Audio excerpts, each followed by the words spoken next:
Most students don't fail maths because of formulas.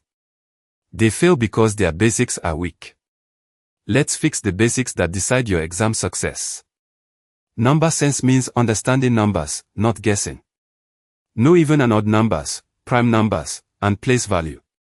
If a number divides exactly, it's a factor. If you multiply, you get multiples. Fractions, decimals, and percentages are the same idea. They all show parts of a whole. Ratio compares quantities. Proportion checks if two ratios are equal. Algebra is not scary. It is arithmetic using letters. Speed, distance, and time are connected. Understand the relationship, not just the formula.